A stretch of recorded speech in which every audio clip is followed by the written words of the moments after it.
அனைவருக்கும் வணக்கம்.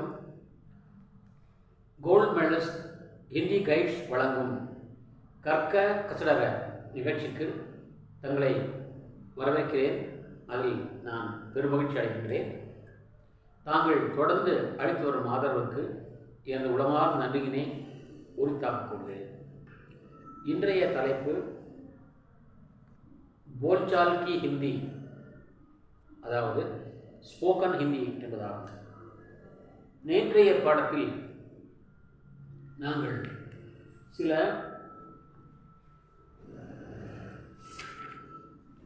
வினை பகுதிகளை பற்றி அறிந்து கொண்டோம். அதாவது ஆக்ஷன் வெர்ப் என்று கூறுவார்கள் ஆங்கிலத்திலே, அதை தமிழை வினை பகுதி என்பார்கள். அதை பற்றி அறிந்து கொண்டோம் நேற்று. இன்றைக்கு அந்த வினை பகுதிகளை வாக்கியமாக எப்படி பயன்படுத்துவது என்பதை பற்றி இன்றைக்கு நாம் அறியிருக்கிறோம். ஸ்போக்கன் ஹிந்தி சொன்னாலே ஒருவர் சொல்ல அடுத்தவர் கேட்பதுதான். நாம் சொல்ல நமக்கு முன்னால் இருப்பவர் கேட்பார், அவர் சொல்ல நாம் கேட்போம். ஆக எதிரும் புதிருமாக இருப்பவர்கள் ஒருவர் கேட்க மற்றவர் பதில் சொல்வதுதான் ஸ்போக்கன் என்பது. அது எல்லாருக்குமே ஒன்றுதான், பொதுவானதுதான். அப்படி நாம் அடிப்படை ஸ்போக்கன் ஹிந்தியாக வகுப்பாக நாம் இங்கே ஏற்றுக்கொள்வது கட்டளை வினை என்பதாகும். விதி என்று இங்கே சொல்வார்கள். நாம் பிறருக்கு கட்டளை போடுவோம், நாம் பிறருக்கு உத்தரவு போடுவோம். யாருக்கு உத்தரவு போடுவோம் என்றால் நமக்கு முன்னால் இருப்பவர்கள். அப்போ செகண்ட் பர்சன் என்று இங்கே ஆங்கிலத்தில் சொல்வார்கள். ஹிந்தியிலே மத்தியம் புருஷ் என்று சொல்வார்கள்.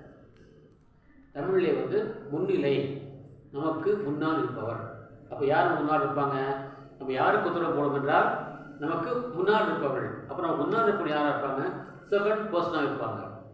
அவர்கள் ஒன்று நமக்கு சமமான வயதை உடையவர்கள், மற்றொன்று நம்மை விட அதிக வயதான மூத்தவர்கள், அல்லது நம்மை விட தாழ்ந்த வயதுடைய கீழானவர்கள்.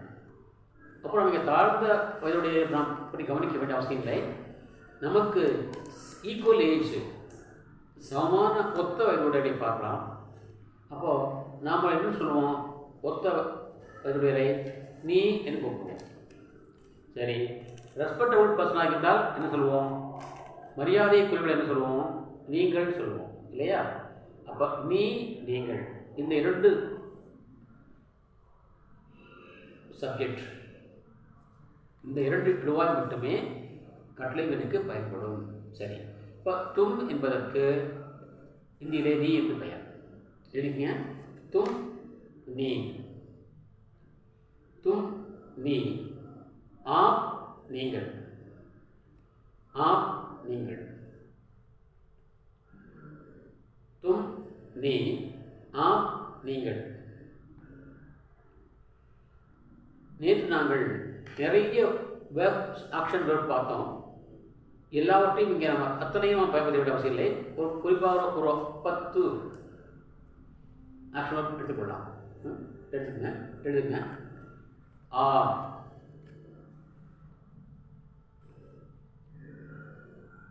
ஜா, கா, லா,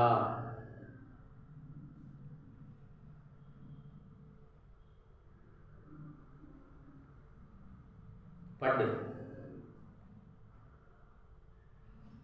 லிக், சோ. 10 போதும், 10 போதும். உற்று, பத்தாச்சா? ஆட், ஆட், உற்று. நவ், பைட்,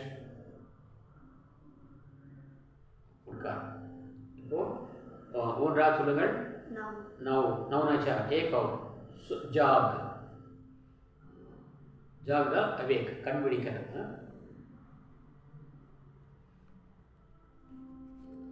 இப்போ இது நம்ம என்ன பண்ணணும்? ஃபஸ்ட்டு என்ன?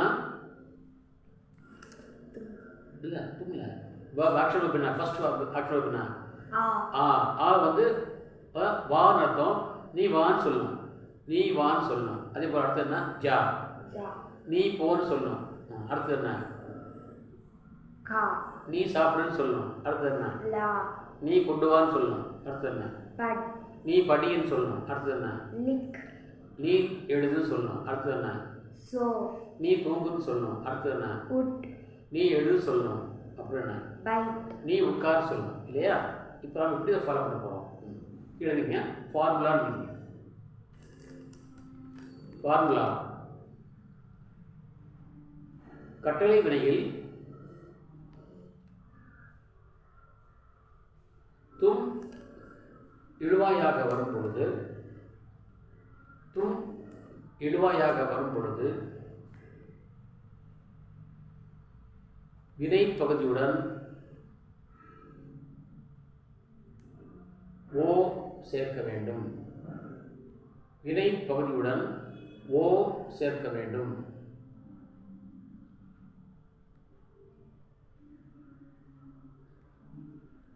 வினை பகுதியுடன் ஓ சேர்க்க வேண்டும். அப்புறம் நமக்கு எதுக்கு இல்லையா, அப்படியே ஓ போட்டுருங்க. ஃபர்ஸ்ட் என்ன?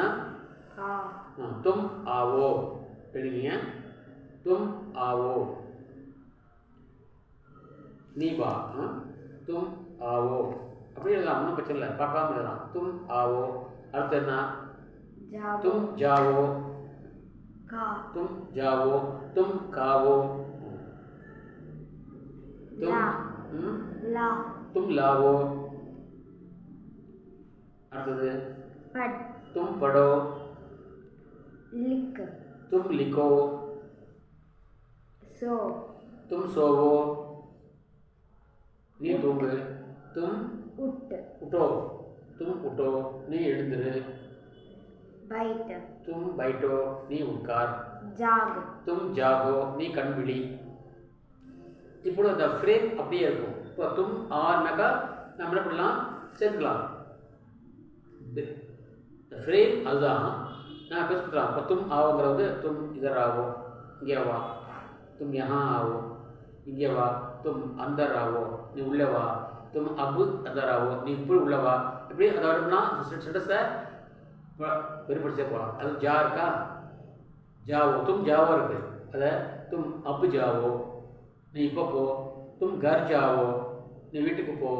தும் ஸ்கூல் ஜாவோ, நீ பள்ளிக்கு போ. தும் பாஜார் ஜாவோ, நீ கடைவீதிக்கு போ. தும் பேங்க் ஜாவோ, நீ பேங்க்குக்கு போ. தும் சடக்கு ஜாவோ, நீ ரோடுக்கு போ. தும் அந்தர் ஜாவோ, நீ உள்ளே போ. இப்படி நாம் அதை பிரித்து கொண்டே போகலாம். அதனால் இந்த ஃப்ரேம் நீங்கள் தெரிந்து கொண்டால் அதை வைத்துக்கொண்டு நிறைய வாக்கியங்கள் நாம் பயன்படுத்தலாம். அடுத்ததுன்னா கா. तुम खाओ, இது ஃப்ரேம். तुम பல் खाओ, நீ பழம் சாப்பிடு. तुम खाना खाओ, நீ சாப்பாடு சாப்பிடு. तुम रोटी खाओ, ரொட்டி சாப்பிடு. तुम रोज रोटी खाओ, டெய்லி ரொட்டி சாப்பிடு. तुम सवेरे और शाम को रोटी खाओ, காலையிலும் மாலையிலும் ரொட்டி சாப்பிடு. तुम रोटी बहुत खाओ, ரொட்டி நிறைய சாப்பிடு. तुम एक रोटी खाओ, ஒரு ரொட்டி சாப்பிடு. நம்ம அதை பிரித்து கொண்டே போகலாம். அதை நம்முடைய சொந்த சுய அறிவால் அதை இந்த ஃப்ரேம் மட்டும் வச்சுட்டு என்ன பண்ணோம், அப்படியே வளர்த்து கொண்டே போகலாம். இது நான் சொல்வேண்டியதில்லை, நான் ரூட் காமிச்சிடுவேன், நீங்கள் அதை அப்படியே இருக்கணும். உதாரணமாக நாம் காரில் போய்கிட்டு இருக்கிறோம், பஸ்ஸில் காரில் போய்கிட்டு இருக்கிறோம். ஒரு 4 ரோடு சந்திக்கிறது. நம்ம எங்கே போகிறது தெரியல. நம்ம எங்கே போகிறோம் அது நமக்கு தெரியும் இல்லையா? அப்போ இங்கே போட்டு போட்டிருக்கோம். அவினாசி 10 கிலோமீட்டர் இப்படி போங்க, தெற்கு வடக்கு போங்க. சரி, சேலமா இப்படி போட்டிருக்கு, கிழக்கு போக போட்டிருக்கு இல்லையா? அந்த போர்டை பார்த்து நம்ம என்ன பண்ணணும், நம்முடைய பயணத்தை தொடர வேண்டும். அதுபோல் அந்த போர்டு கூட வராது. அதுபோல் நான் உனக்கு வழிகாட்டுவேன், நீங்கள் என்ன பண்ணணும், அதை வச்சு நீங்கள் போய்விடணும் இல்லையா? அது மாதிரி இந்த சின்ன ஒரு ஃப்ரேம் வச்சுட்டு அப்படியே பஸ் பத்தலாம். ஆனால் ஃப்ரேம் மாறக்கூடாது. அதான் முக்கியம், அதான் பேசிக் அப்படின்னு சொல்கிறது. ஆகவே இதை நீங்கள் ஃபாலோ பண்ணிக்கங்க. அடுத்தது, நமக்கு நம்ம விட பெரியவர்கள் வரும்போது, அவங்ககிட்ட வரும்போது நம்ம என்ன சொல்லுவோம்? நீ வான்னு சொல்லுவோமா? சொல்ல மாட்டோம். என்ன சொல்லுவோம்? நீங்கள் வாருங்கள், நீங்கள் நாற்காலியில் அமருங்கள், நீங்கள் போங்கள், நீங்கள் கொண்டு வாருங்கள், நீங்கள் சாப்பிடுங்கள், நீங்கள் எழுந்திருங்கள், நீங்கள் உட்காருங்கள். என்ன சொல்லுவோம்? நீங்கள் சொல்லுவோம், நீங்கள் சொல்லுவோம். அது மாதிரி எழுதிங்க. ஆப்னா நீங்கள் அர்த்தம். இந்தியில் ஆப் நீங்கள்,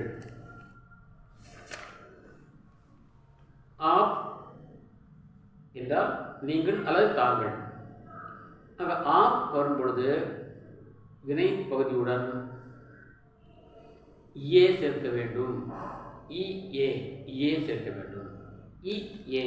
ஏ ஆப் வரும் பொழுது வினை பகுதியுடன் ஏ சேர்க்க வேண்டும். தமிழ இங்கள் வரையிலே அதே போலத்தான் ஏ சேர்க்க வேண்டும். ஆப் வரும் பொழுது வினை பகுதியுடன் ஏ சேர்க்க வேண்டும். சரி, இப்போ இங்கே அந்த எடுத்து பார்க்கலாம். நம்ம அன்றைக்கி ஃபஸ்ட்டு என்ன எடுக்கோம்? வெர்பு எழுதுவாங்க. ஆக்ஷன் வெர்பு ஃபஸ்ட் ஆ இருக்குமா? எழுதுங்க. அடுத்தது இருக்கும் ஜா இருக்குமா? கீழே அப்படி கீழே போவாங்க. ரொம்ப வச்சுவாங்க. அதுக்கப்புறம் என்ன இருக்கும்? ஜாக்கு அப்புறம் லா. அதுக்கப்புறம் என்ன இருக்கும்? கா. அதுக்கப்புறம் என்ன இருக்கும்? பட்டு இருக்கும். பட்டு. அதுக்கப்புறம் என்ன இருக்கும்? லிக் எழுதிருக்கோம். அதுக்கப்புறம் என்ன இருக்கும்? சோ எழுதிருக்கோம். சோ. அப்புறம் என்ன இருக்கிறோம்? உட்டு எழுதிருக்கோம். அதுக்கப்புறம் என்ன இருக்கும்? பைட் இருக்கும். அதுக்கப்புறம் என்ன இருக்கும்? ஜா. இப்போ முதல்ல 10 இங்கே போட்டுருக்கோம் இல்லையா? இதெல்லாம் மாற்ற போகிறப்போ ஃபஸ்ட் என்ன? ஆ இருக்கா? இப்போ ஆகும்போது ஆ ப்ளஸ் ஏ ஆகியே. ஆப் ஆகியே நீங்கள் வாருங்கள். ஆப் ஆகியே நீங்கள் வாருங்கள். இது ஆப் ஆகியங்கிற ஃப்ரேமு நீங்கள் பிரித்து பார்க்கலாம். இப்படி ஆப் யஹா ஆகியே நீங்கள் இங்கே வாருங்கள். ஆப் அந்தர் ஆகியே நீங்கள் உள்ளே வாருங்கள். ஆப் கர் ஆகியே நீங்கள் வீட்டுக்கு வாருங்கள். ஆப் தஃப்தர் ஆகியே நீங்கள் ஆஃபீஸுக்கு வாருங்கள். நிறைய சொல்லலாம். அப்படி ஆப் சடக் பர் ஆகியே ரோட்டுக்கு வாங்கள். நிறைய சொல்லலாம். சரி, அடுத்ததுன்னா ஜாவா. ஆப் ஜாயியே நீங்கள் போங்கள். ஆப் ஜாயியே ஆப் கர் ஜாயியே வீட்டுக்கு போங்க. ஆப் ஸ்கூல் ஜாயியே நீங்கள் பள்ளிக்கு போங்கள். ஆப் பாசார் ஜாயியே நீங்கள் மார்க்கெட்டுக்கு போங்கள். ஆப் டாக் கர் ஜாயியே நீங்கள் தபால் ஆஃபீஸுக்கு போங்கள். ஆப் ஸ்டேஷன் ஜாயியே ஸ்டேஷனுக்கு போங்கள். ஆப் ரயில்வே ஸ்டேஷன் ஜாயியே ரயில் நிலையம் போங்கள். அடுத்தது லா. ஆப் லாயியே நீங்கள் கொண்டு வாருங்கள். ஆப் பல் லாயியே நீங்கள் பழம் கொண்டு வாருங்கள். ஆப் கிதாப் லாயியே நீங்கள் புத்தகம் கொண்டு வாருங்கள். சொல்லிட்டே போகலாம். ஆப் லாயியே. அடுத்தது காயே சாப்பிடுங்கள். நீங்கள் பழம் சாப்பிடுங்கள். ஆப் பல் காயே நீங்கள் சாப்பாடு சாப்பிடுங்கள். ஆப் பல் காயே. ஆப் கானா காயே சொல்லிட்டே போகலாம். அடுத்தது பட்டு படி நீங்கள் படியுங்கள். ஆப் படியே. ஆப் படியே ஆப் நீங்கள் படியுங்கள். ஆப் பாட் படியே நீங்கள் பாடம் படியுங்கள். ஆப் கஹானி படியே நீங்கள் கதை படியுங்கள். ஆப் சிட்டி படியே நீங்கள் கடிதம் படியுங்கள். இப்படி சொல்லிட்டே போகலாம். அடுத்தது லிக்கு. ஆப் லிக்கியே நீங்கள் எழுதுங்கள். ஆப் சிட்டி லிக்கியே நீங்கள் கடிதம் எழுதுங்கள். ஆப் கஹானி லிக்கியே நீங்கள் கதை எழுதுங்கள். ஆப் பாட் லிக்கியே நீங்கள் பாடம் எழுதுங்கள். நிறைய எழுதலாம். சொல்லிட்டே போகலாம். அடுத்தது ஆப் சோயியே நீங்கள் தூங்குங்கள். ஆப் கர்மே சோயியே வீட்டில் தூங்குங்கள். ஆப் யஹா சோயியே இங்கே தூங்குங்கள். ஆப் 8 घंटे சோயியே நீங்கள் 8 மணி நேரம் தூங்குங்கள். இப்படி சொல்லி நிறைய சொல்லிட்டே போகலாம். அடுத்தது உட்டியே எழுந்துருங்கள். ஆப் நீங்கள் எழுந்துங்கள். ஆப் உட்டியே நீங்கள் சீக்கிரம் எழுதுங்கள். ஆப் ஜல்தி உட்டியே நீங்கள் காலை 6 மணிக்கு எழுதுங்கள். ஆப் சவேரே 6 பஜே உட்டியே. அப்படி பெருமத்திலே போகலாம். அடுத்தது ஜாகியே கண்பிடியுங்கள். ஆப் சவேரே 5 பஜே ஜாகியே காலை 5 மணிக்கு விழித்தெடுங்கள். ஜாகியே. அடுத்தது இப்படி சொல்லி போகலாம். அப்போ எல்லாமே இஏ இது முடிக்க வேண்டும். சரி, அடுத்தது பாயிண்ட் நம்பர் 3 வந்து இந்தியில் சில வினை சொற்கள் கட்டளை வினையில் உருவ மாறுபாடடையும். அவை பின்வருமாறு. கர் கர் करना से दे दे दे देना कोडु லே எடு அல்லது வாங்கு, பி குடி. கர் தே லே பி இவை நான்கும் இந்த ஓ ஏ இதுக்கு விளக்கானவை. சரி, கர் வந்து எடு, நீ செய்யும்போது தும் கரோ எழுதிங்க, தும் கரோ நீ செய். கர் புஷ்பகரா கரெக்டாக வந்துச்சு. சரி, ஆப் வரும்போது என்ன வரணும்? ரூல்ஸ் என்ன? ஏ வரணும், கரியே வராது, கீஜியே எழுதிங்க.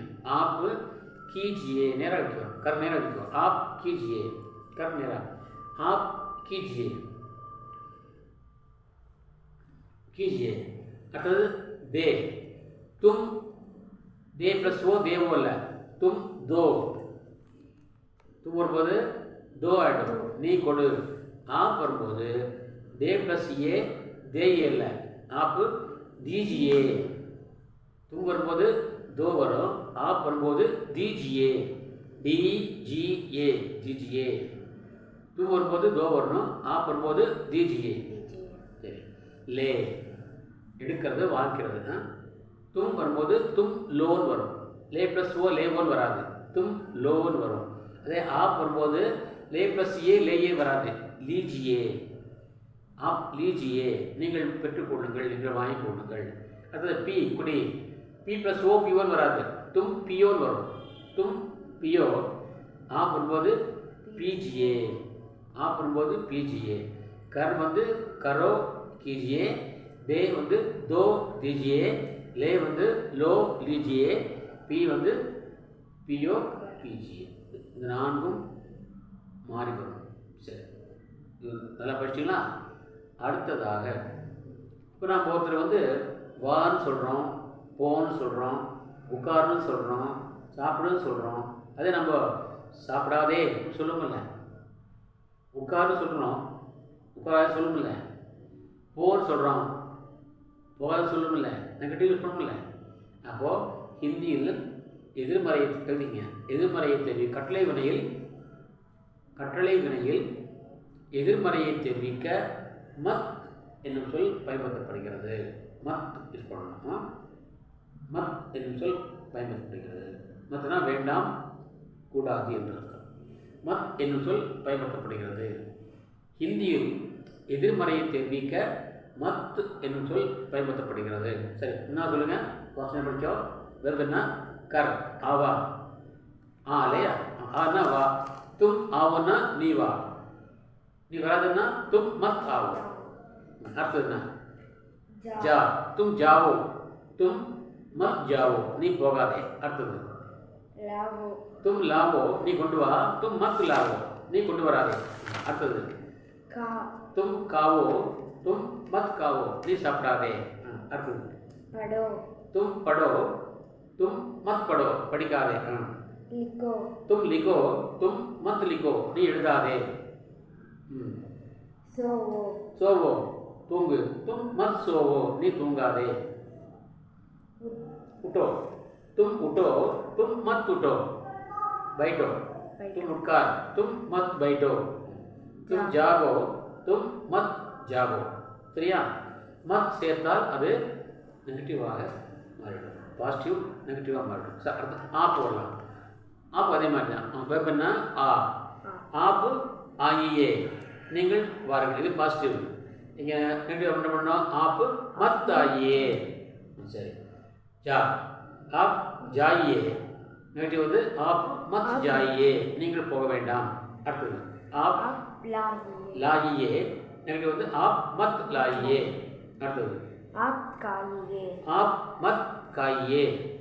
அடுத்தது आप पढ़िए, आप पढ़िए, நீங்கள் படியுங்கள், आप मत पढ़िए, நீங்கள் படிக்காதீர்கள். அடுத்தது आप लिखिए, आप लिखिए, आप मत लिखिए. அடுத்தது आप सोइए, आप सोइए, सोइए, आप मत सोइए, நீங்கள் தூங்காதீர்கள். आप उठाइए, आप उठिए, उठिए, आप मत उठिए. आप बैठिए, आप मत बैठिए. आप जागिए, आप जागिए, आप मत जागिए. இப்படி அதே பாருங்க. कर दे ले पी அது சொல்லும்போது तुम करो, तुम मत करो, செய்யாதே. तुम दो, तुम मत दो, நீ கொடுக்காதே. तुम लो நீ எடுத்துக்கோ, तुम मत लो நீ எடுத்துக்கூடாதே, तुम पियो तुम मत पियो நீ குடிக்காதே. அடுத்தது आप தான் कर, आप कीजिए நீங்கள் செய்யுங்கள்.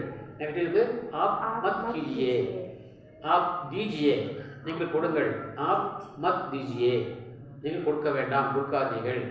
आप लीजिए எடுத்துக் கொடுங்கள், आप मत लीजिए நீங்கள் குடியுங்கள், आप पीजिए आप मत पीजिए. मत போட்டால் என்ன ஆகிடும்? நெகட்டிவ் ஆகிடும். சரியா? சரி, இப்போ என்ன பண்ணிட்டோம்? நமக்கு சமமானவங்க நம்மளோட பெரியவங்க பார்த்துக்கிறோம். அதுக்கு அடுத்தாக நமக்கு கீழானவங்க போட்டுக்கணும் இல்லையா? அடுத்து போடுங்க. நமக்கு கீழானோட பயன்படுத்தும் பொழுது, நமக்கு கீழானோட பயன்படுத்தும் பொழுது தூ பயன்படுத்த வேண்டும். நமக்கு கீழே உள்ளவர்களுக்கு பயன்படுத்தும் போது தூ பயன்படுத்த வேண்டும் நீ என்ற வார்த்தைக்கு. சரி, வெர்பு பார்க்கலாம். தூ பயன்படுத்தும் பொழுது வினை பகுதியே வினைச்சொல், அதுதான் முக்கியமானது. தூ பயன்படுத்தும் பொழுது வினை பகுதியோடு எதுவுமே சேராது. தூ வந்தால் ஓ சேர்க்கணும்ல, ஆப் வந்தால் ஈயே சேர்க்கணும் இல்லையா? அது மாதிரி இங்கே எதுவுமே சேராது. என்ன பண்ணோம்? வினை பகுதி அப்படியே வந்துடும். வினை பகுதியே வினைச்சொல், நாம் எதுவுமே ஆட் பண்ண வேண்டிய அவசியம் இல்லை. வினை பகுதியே வினைச்சொல். சரி, இப்போ எடுங்க. அதை ஃபஸ்ட் என்ன போட்டிருக்கோம்? முன்னால் வாங்க, முன்னால் வா. வேறு ரூட்டுனா ஆக்ஷன் வேர்பு ரொட்டில் ஆவா தூ ஆ, அவ்வளோதான். தூ ஆ, அவ்வளோதான். நீ வா. அடுத்தது தூ ஜா, அவ்வளோதான். तू का, அடுத்தது லா, तू ला, பட், तू पढ़, லிக், तू लिख, சோ, तू सो, உட், तू उठ, பைட், तू बैठ, ஜாக், तू जाग. சரி, நெகட்டிவ் तू मत आ, तू मत जा, तू मत का, तू मत ला, तू मत पढ़, तू मत लिख, तू मत सो, तू मत उठ, तू मत बैठ, तू मत जाग. இந்த இதையே அப்படியே பயன்படுத்த வேண்டும். சரி, தும் வரும்போது ஓ சேர்க்க வேண்டும், ஆப் வரும்போது ஏ சேர்க்க வேண்டும், தூ வரும்பொழுது வினை பகுதியே வினைச்சொல் அப்படியே போடலாம். ஈஸியாக வந்து நாம் எதுவும் சேர்க்க வேண்டிய அவசியம் இல்லை. இப்போது ஒரு விஷயம் பண்ணலாமா? இப்போ ஆ வச்சுங்களேன். தும் ஆவோ, ஆப் ஆइए, तू आ, அவ்வளோதான். जा, तू जा, तुम जाओ, आप जाइए. அடுத்தது तू का, சொல்லு, வெப் சொல்லு. का, तू का, तुम खाओ, आप खाइए, तुम का. அடுத்தது ला, तुम लाओ, आप लाइए, तू ला. पढ़, पढ़, पढ़, तुम पढ़ो, आप पढ़िए, आप तू पढ़. அடுத்தது सो, तुम सोओ, आप सोइए, तू सो. लिख, तुम लिखो, आप लिखिए, तू लिख. उठ, तुम उठो, आप उठिए, तू उठ. बैठ, तुम बैठो, आप बैठिए, तू बैठ. जाग, तुम जागो, आप जागिए, तू जाग. ये अंडे को போட வேண்டியதான். तुम आओ பசுமா, तू बता, तू मत आ, तू मत जा, तू मत पढ़ा, तू मत लिख, तू मत सो, तू मत ला, उठ, तू मत उठ, तू मत बैठ, तू मत जाग. அதே போல் கர்க்கு कर दे लेपी இல்லையா? तू कर, तू मत कर, तू दे, तू मत दे, तू ले, तू मत दे, मत ले, तू पी, तू मत पी. இப்படி இந்த ரூல்ஸை கரெக்டாக நீங்கள் ஃபாலோ பண்ணாக்கா நீங்கள் உங்களுக்கு நிறைய பேசிக்கலாம். நீங்கள் வீட்டிலே சாரமாக உங்கள் பெற்றோரிடமோ அல்லது உங்கள் குழந்தைகளிடமோ பேசும்போது இப்படி சின்ன சின்ன வார்த்தைகளை பேச ஆரம்பித்தால் அவர் அதையே திருப்பி சொல்வார்கள். அப்பொழுது நீங்களும் இந்தியில் பேசலாம், அவர்களும் இந்தியிலே பேசலாம்.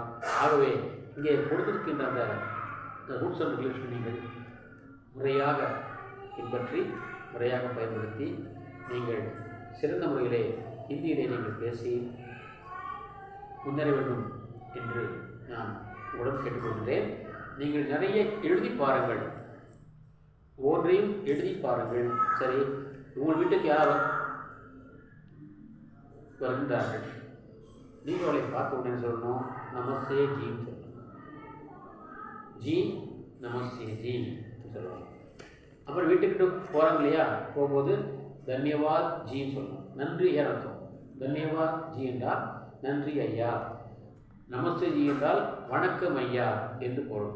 இப்படி நீங்கள் ஒவ்வொரு சின்ன சின்ன வார்த்தைகளாக பேசினால் அதை அப்படியே பேசலாம். மாதாஜி அம்மா சாய் லாவோ, சாய் லாயே, அம்மா டீ போட்டாங்க. மாதாஜி இட்லி லாயே, இட்லி போட்டுவாங்க. மாதாஜி கானா லாயே, சாப்பாடு போட்டுவாங்க. மாதாஜி பானி லாயே, அம்மா தண்ணி போட்டுவாங்க. மாதாஜி பல் லாயே, அம்மா பழம் போட்டுவாங்க.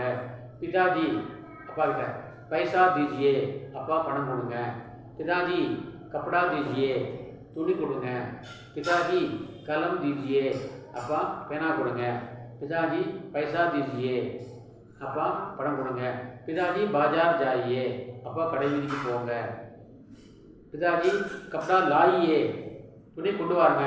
பிதாஜி சாடி லாயியே, புடவை கொண்டு வாங்க.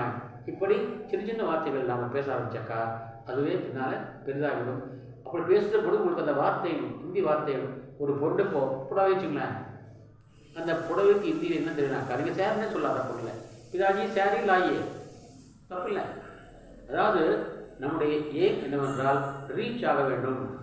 நாம் சொல்லுகின்ற வார்த்தை அடுத்தவருக்கு போய் சேர வேண்டும். அதே போல் அவர் வார்த்தை நமக்கு வந்து சேர வேண்டும். அதுதான் எய்மே தவிர எந்த வார்த்தையை பயன்படுத்தணும், இதையே பயன்படுத்தணுமா என்று கட்டாயம் கிடையாது.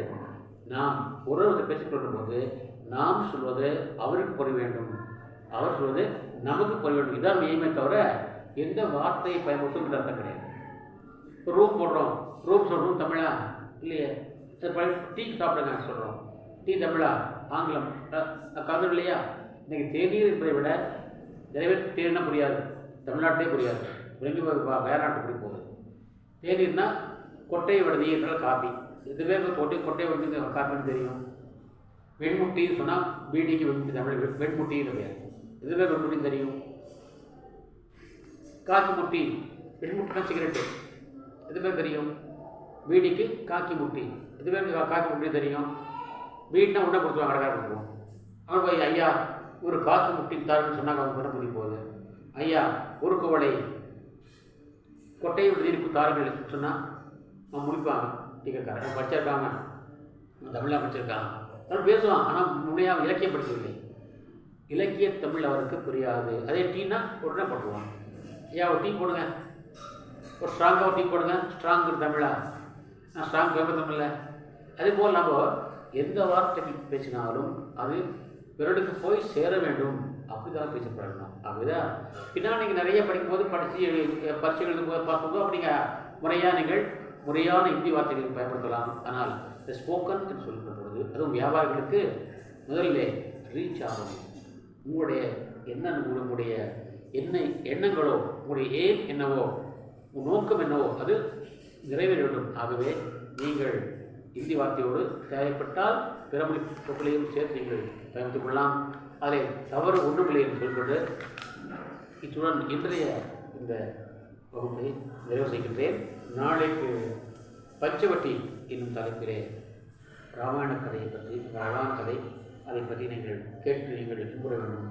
அதற்காக காத்திருங்கள். அதுவரை விடைபெறுவது உங்களின் ஆர் சுந்தரராஜன். திருப்பூர். நன்றி.